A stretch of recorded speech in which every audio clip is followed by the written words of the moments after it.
Here are 10 possible outcomes for Russia's invasion of Ukraine. Number 1. Afghanistan Syndrome. No, not the Afghanistan war from which America recently exited, the 1980s conflict in Afghanistan with the Soviet Union.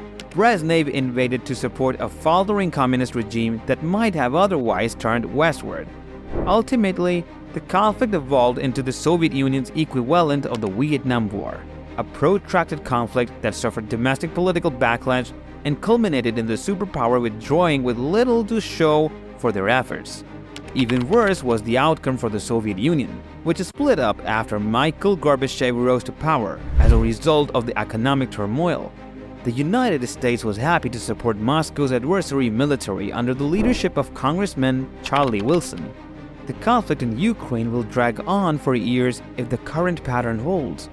For a considerable period of time, Putin will manage to hold off enough of his adversaries on the political front, but the conflict will end in failure, and Putin's standing will eventually decline.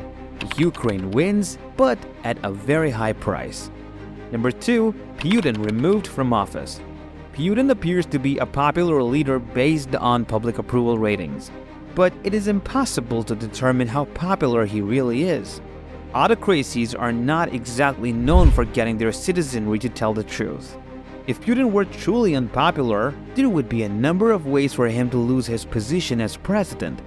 As we have previously observed, a mass protest may suddenly break out, overpower security personnel, and overrun government facilities.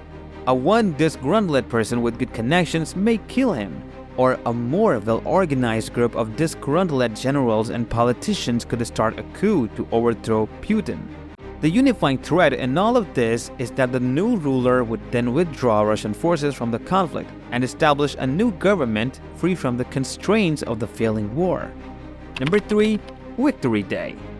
Germany's capitulation on May 8, 1945 brought an end to the European theater of World War II. It was May 9th in Moscow because this happened late on a Berlin night. For all the Allies, the end of World War II was significant. However, compared to other nations, the Soviet Union suffered the most casualties during the conflict.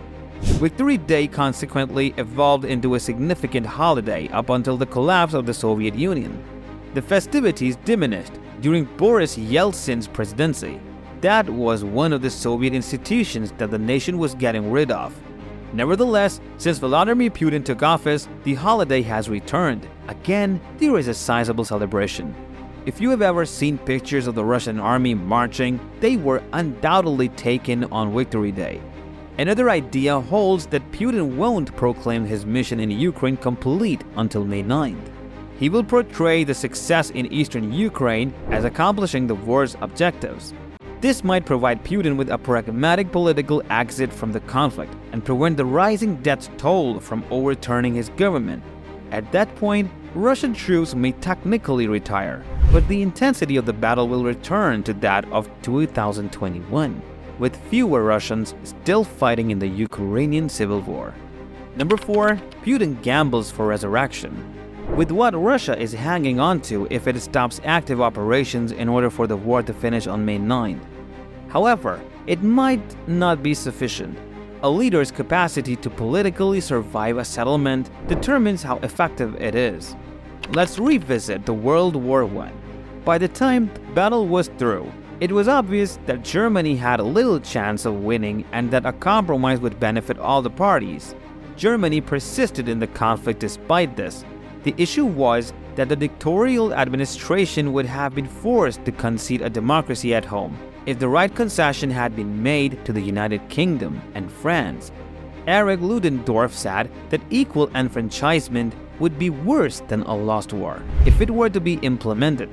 In spite of the German military deteriorating, Hitler then raised his demands against the adversaries. Putin might perceive the war's current state of development to be insufficient to bargain on if he is politically vulnerable. This calls for a protracted conflict that will either end when Putin has gained control of a larger area of land or result in more Russian military setbacks and Putin's domestic political situation getting worse. Number 5. Negotiated settlement. Another possibility is that Putin is not experiencing a lot of domestic pressure. After all, This is still a special military operation in the eyes of Russia, not a conflict. If that is the case, it would be wiser for both Ukraine and Russia to consider what the final result of the conflict would be, rather than waging the conflict to the bitter end. They would receive exactly what they expected if they kept fighting, with the exception that the men who would have died instead would live. Number 6. Zelensky eliminated. This at least was Putin's hope at the start of the war. A Russian strike force reportedly attempted to parachute in on Kyiv, storm the presidential estate, and kill Zelensky. The remainder of Ukraine would theoretically fall apart without a leader to unite behind. Of course, that plan did not work, and at this point, it seems unlikely that even a successful attempt would result in a swift end to the conflict in Ukraine. A somewhat unpopular Ukrainian president has become a political hero in his country in recent months. At this point, killing Zelensky, imprisoning him, or doing anything else to him would only make him a martyr for Ukraine's cause. Number 7. Complete military defeat of Ukraine. Many people believed that Ukraine would lose the war without a fight.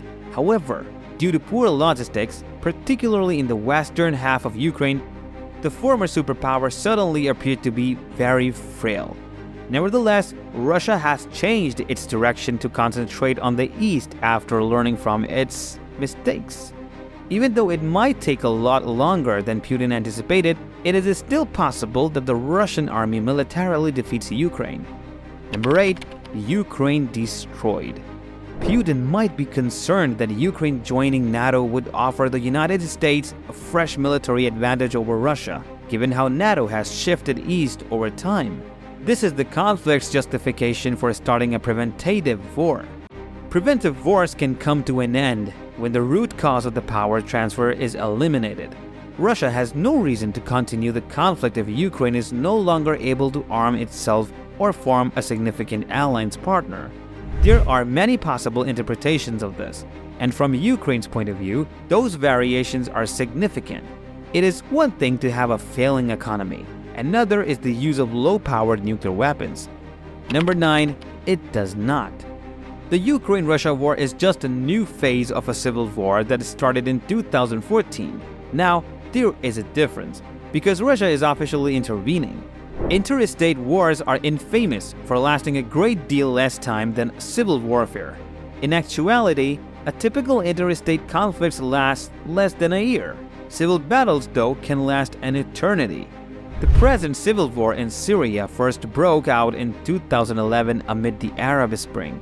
It is not unusual for a battle to last this long. Beginning in 1983 and lasting until 2009, a civil conflict erupted between the Tamil Tigers and the government of Sri Lanka. Since civil wars are so terrible, they simply grew worse over time during the Cold War, as did the typical length of those wars that were still raging. The fundamental problem is that a rebel group must give up its weaponry when it reunifies with the opposing government. The disarmed insurgents can, however, later be used by governments. The rebels are aware of this and battle on, even though they are certain to lose. This could take place. It would likely take a complete military defeat for the rebels in the Donbas region to stop, even if Russia withdrew tomorrow. Number 10. World War III.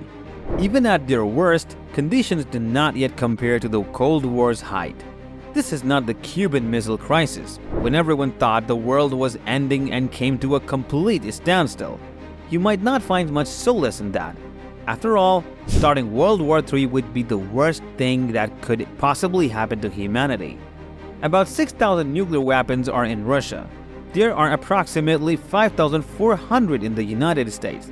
Both of these numbers are significantly higher than China. The good news is that these numbers are far lower than the historic highs of 39,000 and 21,000 in 1985. The bad news is that they will still have a lot more to go to eliminate every big center of human population.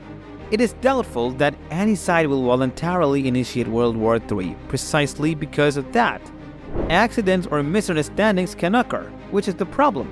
For instance, Korean Airlines Flight 007 from Anchorage to Seoul in 1983. it was planned for the trip to stay out of Soviet airspace. Rather, a navigational mistake caused it to pass directly over the Soviet Union. Moscow sent out some interceptors, who brought the jet down. Every person on board perished, including an unlucky American congressman who happened to be on board.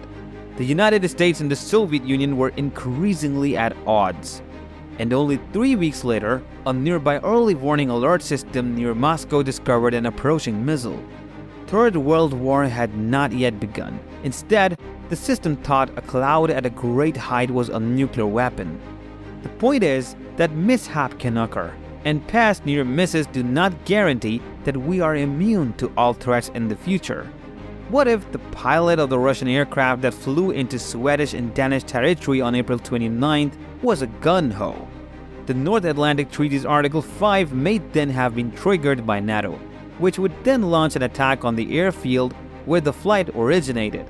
Putin might have stepped up the ante, NATO might have reciprocated, and from there, things might have taken a turn for the better. And those are the 10 possible outcomes for the Russia-Ukraine war. If you think that there are other ways that I did not cover here, let me know in the comment section below.